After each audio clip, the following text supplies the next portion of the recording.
but it's incredible. Here is a picture of all of us with some of the students from the school. They were just so grateful to have us there. And when we got to leave, or when we were preparing to leave, the headmaster, I think I have a picture of him here and just another picture too, was just so proud that we had come to visit him and presented us with this gift. And he was just beaming with joy.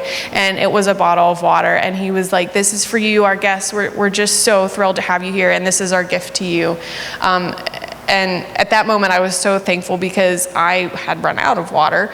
But I mean, just the joy on his face, it was so sad, but it was just so encouraging. Here are what kids do for fun in the slums. This is actually a huge landfill that these kids are on. They tried to clean up the slums at one point, but they can't, so they just tried to put a bunch of garbage in here and cover it up. But so these are some children, we do sled riding. These kids do it on, a pile of garbage. And there's a little ravine down there, and that again is full of trash and sewage and dirty, dirty water. And they said that the parents would be mad at these kids later because they're filthy. But they were just having a great time. They didn't mind at all. And you can see in the background then more of the slum that we kind of had walked through to get to that point. And this is up by a railroad track. This is looking down into the slums. There you can see kind of off to the left the amount of garbage that they have. They did take us shopping. This is where my dress came from. And there's just a huge baboon just hanging out there. This is kind of like the mall that we went to do some shopping and get some souvenirs. This is how they have to wash everything. Of course, no dishwashers, not really any modern amenities. They wash all of their clothes as well by hand. And this is back at the Endless Frontier kind of headquarters. Oh, can you turn the sound on for this one? Can you restart that? This is some worship we did.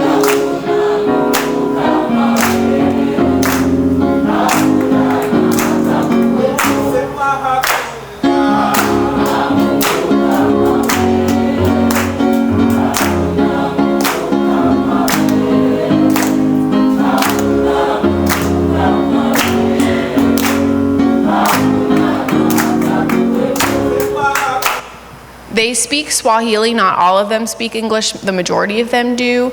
But most of them also speak Swahili, so it depends on who taught them English is how well they speak it. But they love to sing, love to dance, and you'll see more of that in just a few minutes. These are way out of order. So we went to a camp with them. Not much unlike our camp. They actually collected all of the students' phone and locked them up and put them in this box. So it's not just us here that do that to our kids. So later in the week, Wednesday, we left to go to this camp. It's not much unlike our church camp. It was about 20 or 30 minutes outside of the city. They play games. They dance for 2 or 3 hours. After 45 minutes, I was like, I gotta sit down. I'm exhausted. They loved it and they did not stop. These people have energy that I have never seen.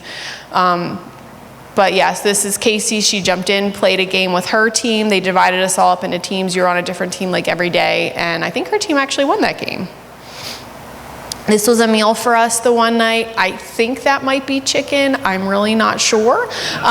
With the ugali and then the vegetables. This is a traditional meal there in Kenya. We ate a lot of rice. We ate a lot of beans.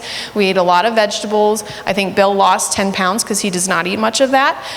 So it was either you eat something or eat nothing. So I opted for the eating something. And the food actually was not bad. So here's again where they play games, where they dance. I think they were playing a game there. Yeah, they've got buckets on their feet. They fill them up with water. And yeah, that's the field that we spend our time in. Here's another meal for us. Those are actually oranges, not limes. This is the biggest avocado I've ever seen in my life. For those of you that like avocados, they grow on trees, and it was avocado season while we were in Kenya. We had some, and they were much better than what we have here. But I just thought that was funny. We did have to take one student to a clinic. He had fallen, hit his head, almost appeared to have a seizure afterwards, and we really were like, you need to get checked out. So this was the medical clinic that we went to. This was like a doctor's office. They basically looked in his eyes, said he was fine, and sent us on our way. And you also have to pay before they will see you. They gave him some mouthwash, I think, for the cut that he had on his lip, but other than that, they didn't do anything for him. And I think the visit was like $13 or $14, but we had to pay that up front before he could be seen. This was at the end of the week. This was really special. So you can see all the envelopes hanging up on the wall. So on the last night, they gave us an envelope, said to put your name on it. And each student then had an envelope. We all had an envelope, and kids would write notes of encouragement to you that you were supposed to open when you got back home. My envelope, I think, along with the rest of ours, was pretty full, and it was really encouraging just to see like what they had written to us. They were just so thankful to have us there. And I tried to write, I know we all tried to write something to each of the kids so that they had a note from us as well. This was the kitchen outside at the camp where they would cook and cut up different like veggies and stuff for the meals.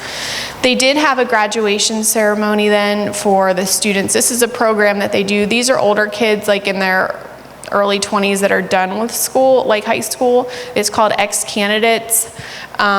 So they have a 6-month program. They meet with them 2 to 3 nights a week and teach them how to cook, how to like basically be productive members of society, how to take care of babies, just different things like that. So then they have a big graduation for them, and it's a really special time. So they decorated, they have them in caps and gowns, as you can see. Gabe was able to talk. It was the longest graduation ceremony I've ever sat through. It was like 3.5 hours, but it was just so neat. A lot of them spoke. It was really encouraging. And then afterwards that night, they had a formal dance for them. They all got to get dressed up, and they had like a candlelit dinner for them, and I think really special food. You can see here's the candles, and they had lights, and here's another picture of the slums. These are like way out of order, but just looking down into them. Here's the sunrise on the safari. Here's our driver who fell asleep literally every time he stopped the car on our safari. Every time if I would drop the water bottle, he'd wake right back up and start talking about what he had talked about before, but that was an experience. Here's giraffes, they were that close to us. It was really cool. Ostriches were everywhere. The prettiest birds I've ever seen, I think they're called starlings, not sure. Zebras. This is the inside of the primary school, so like the elementary school. This is what it looked like, and in each classroom, it was not very big, like maybe the size of our nursery here, and they could have anywhere from like 20 to 100 students in those. Here's the main building of the camp, where we had all of our like sessions. This is the kitchen at the school, at the like high school.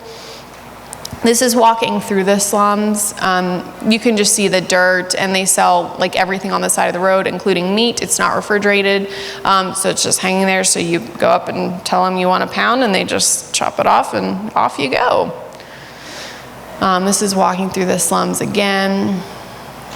And so you walk like, the houses are very tight, and at some points you had to be very cautious. They told us to make sure that we did not touch the metal, especially the metal roofs, because they have no real regulated anything. So a lot of people will just like run electrical lines from the main line to their home, and sometimes they will attach them to the roof, and like the roof will be live. So kids have died by touching the roofs. Adults have died by touching the roofs. So I was like, do not touch anything metal. The gentleman that's smiling in the tan jacket is Mr. Isaac. That is the headmaster at the school that gave us the water. And this is the same school, and these are all the students. They were getting ready to take their midterm that day. Here's all the students that Gabe had the opportunity to talk to. This is on the top of that dirt pile where the kids were sliding down. This is again walking through the slum. And just, again, the sights, the smells, the sounds were overwhelming. We did get to have the opportunity to do some home visits. So this is inside one of the houses. And yeah, it was, all the bigger it was. I don't know how many people lived there. The other house that we had to go to, I think you'll see in a second here, we had to cross this ravine. And again, you can see the water underneath. That is probably sewage, and I'm not sure what else. but we had to cross that to get to the next house, and I ended up sitting on somebody's bed in that house to talk to them, but they were, again, just so gracious and so glad that we were there to come and visit them. This woman had, I think, ovarian cancer. You can see her belly's pretty big, but there's not really any medical treatment there for these people. So again, walking through the slums. And that's kind of how we had to walk at some points. You kind of just have to grab what you can and make sure you don't fall into something. This is, Gabe was talking the night that we were singing to the students.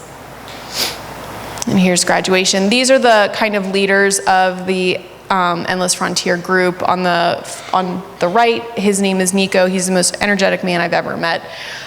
He led all the games. Beside him is Holly. And then George is in the middle, and then Cammie and John, they're married, the two on the far left, and the two white women are actually from Indiana, and they knew Rachel and Andy Gannon, which is how Summit Mills kind of got connected with their organization. These students, this is really special. This was at graduation. Gabe kind of gave them an opportunity if somebody wanted to accept the Lord or dedicate their lives to the Lord, they could, and these were the students that decided to make that decision. So that was a really special time at graduation. And then here's us. We had to say some final words before we left, which we were not expecting to do. And then they also presented us with this, it's called a Maasai blanket. You'll see some people are wrapped up in them. They're really pretty, like, patterned blankets. Here's all the students at graduation. Throwing your hat, of course. We did get to serve at meals because we felt like we wanted to serve them while we were there. So this was the opportunity that we had. This is them playing games. All the kids played games, nobody complained, and they all loved it. They had a blast. And they were so good. Danced all day, all night. Here's some of the students. We did take some Bibles to give to them. So here's some of the Bibles that we got to hand out. Playing some more games.